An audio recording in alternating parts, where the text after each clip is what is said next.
ಮಡಿಕೇರಿಯಲ್ಲಿ ಒಂದು ವಿವಾಹ ಸಮಾರಂಭದ ಮಧ್ಯದಲ್ಲಿ ಅನ್ಯ ಧರ್ಮೀಯರು ದೈವದ ವೇಷವನ್ನು ಧರಿಸಿ ಅತಿರೇಕದ ವರ್ತನೆಯನ್ನ ತೋರಿದ್ದಾರೆ. ಅದರ ಅಣಕವನ್ನ ಮಾಡಿದ್ದಾರೆ.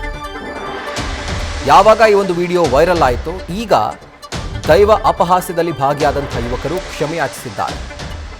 ಉದ್ದೇಶಪೂರ್ವಕವಾಗಿ ಹೀಗೆ ಮಾಡಿಲ್ಲ, ನಮ್ಮನ್ನ ಕ್ಷಮಿಸಿ ಅಂತ ಹೇಳಿ ಅವರು ವಿಡಿಯೋವನ್ನ ಮಾಡಿ ಹರಿಬಿಟ್ಟಿದ್ದಾರೆ. ಕೊಡಗು ಜಿಲ್ಲೆಯ ಎಮ್ಮೆಮಾಡು ಗ್ರಾಮದಲ್ಲಿ ನಡೆದಿರುವಂತಹ ಘಟನೆ ಇದು. ಮದುಮಗನಿಗೆ ದೈವದ ವೇಷ ಹಾಕಿ ಹುಚ್ಚಾಟ ಮೆರೆಯಲಾಗಿತ್ತು, ಅಣಕ ಮಾಡಲಾಗಿತ್ತು. ಆತನ ಸ್ನೇಹಿತರು ಇಂಥ ಒಂದು ಕೆಲಸ ಮಾಡಿತ್ತು. ಸೊ ಈ ಒಂದು ವಿಡಿಯೋ ಸೋಷಿಯಲ್ ಮೀಡಿಯಾಗಳಲ್ಲಿ ಸಖತ್ ವೈರಲ್ ಆಗಿತ್ತು, ಆಕ್ರೋಶ ಕೂಡ ವ್ಯಕ್ತವಾಗಿತ್ತು. ಇದರ ಕುರಿತಾಗಿ ನ್ಯೂಸ್ ಫಸ್ಟ್ ವರದಿಯನ್ನು ಕೂಡ ಪ್ರಸಾರ ಮಾಡಿತ್ತು. ದೈವವನ್ನು ಅಪಮಾನಿಸಿದ್ದಕ್ಕೆ ತೀವ್ರವಾದಂಥ ಆಕ್ರೋಶ ವ್ಯಕ್ತವಾದ ಬೆನ್ನಲ್ಲೇ ಈಗ ಅವರು ಕ್ಷಮೆಯಾಚಿಸಿದ್ದಾರೆ.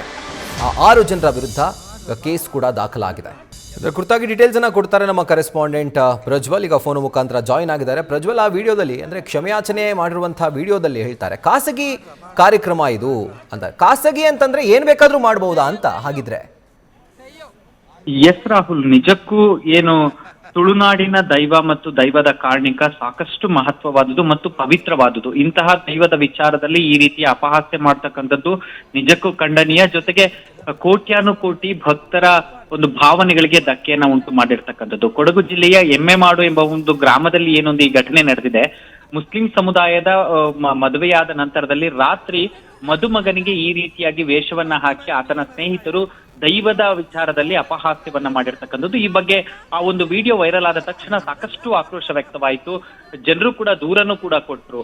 ಅದರಲ್ಲೂ ದೈವ ನರ್ತಕರು ಮತ್ತು ಆರಾಧಕರು ದೂರು ಕೊಟ್ಟಿದ್ರು. ಈ ಹಿನ್ನೆಲೆಯಲ್ಲಿ 6 ಜನರ ವಿರುದ್ಧ ಪ್ರಕರಣ ಕೂಡ ದಾಖಲಾಗಿತ್ತು. ಇದರ ಬೆನ್ನಲ್ಲೇ ನ್ಯೂಸ್ ಫಸ್ಟ್ ಕೂಡ ವರದಿಯನ್ನ ಮಾಡಿತ್ತು. ಇದೆಲ್ಲದರ ನಡುವೆ ಏನೊಂದು ಆ 6 ಜನರು ನಿಂತು ಒಂದು ವಿಡಿಯೋವನ್ನ ಮಾಡಿ ಅದರಲ್ಲಿ ಕ್ಷಮೆಯನ್ನ ಯಾಚನೆ ಮಾಡಿದ್ದಾರೆ. ಆ ಕ್ಷಮೆಯಲ್ಲಿ ನಿಮ್ಗೆ ಯಾರಿಗಾದ್ರೂ ಉದ್ದೇಶಪೂರ್ವಕವಾಗಿ ನಾವು ಮಾಡಿಲ್ಲ, ಯಾರಿಗಾದ್ರೂ ನೋವಾಗಿದ್ರೆ ಕ್ಷಮಿಸಿ ಅಂತ ಹೇಳಿದ್ದಾರೆ. ಆದ್ರೆ ಅದನ್ನ ಹೇಳೋದ್ರಲ್ಲೂ ಕೂಡ ಕೆಲವೊಂದು ಸೂಕ್ಷ್ಮವಾಗಿ ನಾವು ಗಮನಿಸಬೇಕು. ಅದು ಖಾಸಗಿ ವಿಡಿಯೋ ಅಂತ ಅವರು ಮೆನ್ಷನ್ ಮಾಡಿರ್ತಾರೆ.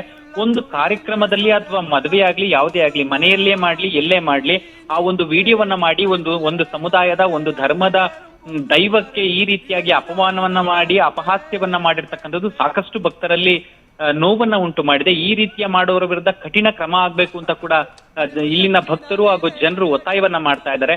ಕೋಟ್ಯಾನುಕೋಟಿ ಜನರ ಒಂದು ಭಾವನೆಗಳಿಗೆ ಇಲ್ಲಿ ಧಕ್ಕೆ ಆಗಿರ್ತಕ್ಕಂಥದ್ದು. ಹಲವಾರು ಮಂದಿ ಈ ಒಂದು ತುಳುನಾಡಿನ ದೈವದ ಮತ್ತು ಆ ದೈವದ ಕಾರಣಿಕದ ಬಗ್ಗೆ ಹೆಚ್ಚಿನ ಪವಿತ್ರತೆಯನ್ನ ಕಾಣ್ತಾ ಇದ್ದಾರೆ.